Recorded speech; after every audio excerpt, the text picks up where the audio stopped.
Omagyanatimirandhasya Jnananjana Shalaka Chakshurunmilitam Yena Tasmai Shri Gurave Namaha. At Gurukul in Dallas, I believe it was, the teachers brought the boys to Prabhupada and they had the boys recite Slokas.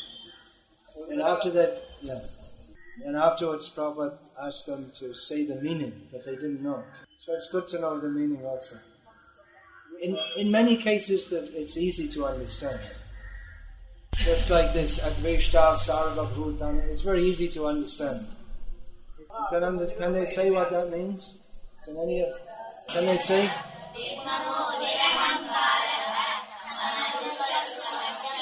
So anyone can say Adveshta means?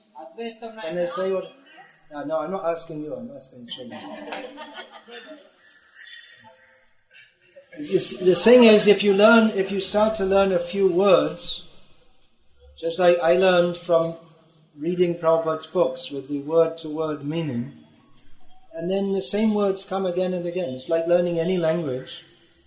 You learn a word and then you use it again and again in different sentences. So Sarva Bhutanam, that comes again and again. The words Sarva and Bhuta come again and again in Gita. You'll find, where does that come again? Famous verse? End of chapter 5. Who can say?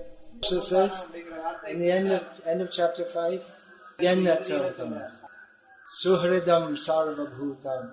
So you see, you learn a few words and then you can easily understand the meaning. Nirmama, you can understand. Nir means negation.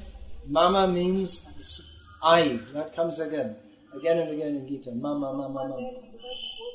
Nirmama, nirahankara. It's very easy to understand.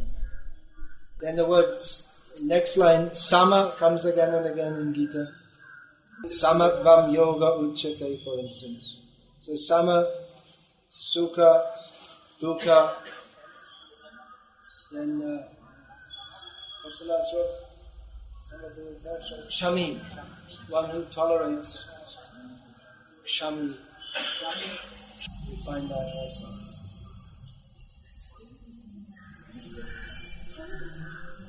So if you just start to learn the words, then you can automatically understand.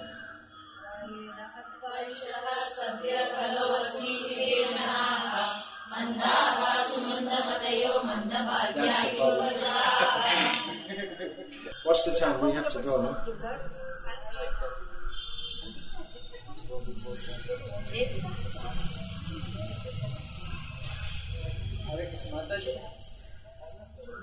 In this age of Kali, men have short life. Even in the short life, they are lazy, they are disturbed and misguided. So, prior means? Prior, do you have that word in? You don't have it in Tamil. Means almost all. Prayena. Yes. Alpusha, Alpayasha. Alpa, Ayasha. Short life. Little, literally means little life. Kala means kalo. In Kali Yuga, in Kali. Asmin means this. This. Kalavasmin Yuga Janaha. Yuga means in this Yuga. Janaha means people, plural of Jana. And Manda, you know what that means, huh? Well, it means bad, lazy, stupid. And Sumanda means even worse. Usually if you put Su at the beginning of a word, it means better. But then if you put it before a bad word, then it becomes worse. So Sumanda Mati, they are really bad mentality. Manda Bhagya. Bhagya, you have that word in Tamil. Manda also. And he means emphasis. And Upadruta means disturbed. Upadrava, you have that word. Disturbed.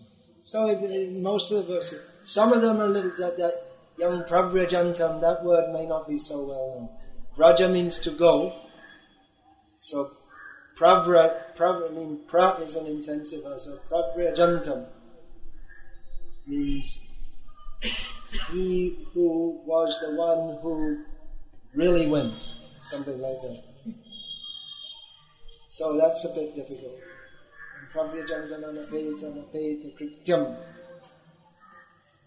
So that's not so easy words. But Gita Slokas are there's philosophical terms, but they're not so difficult.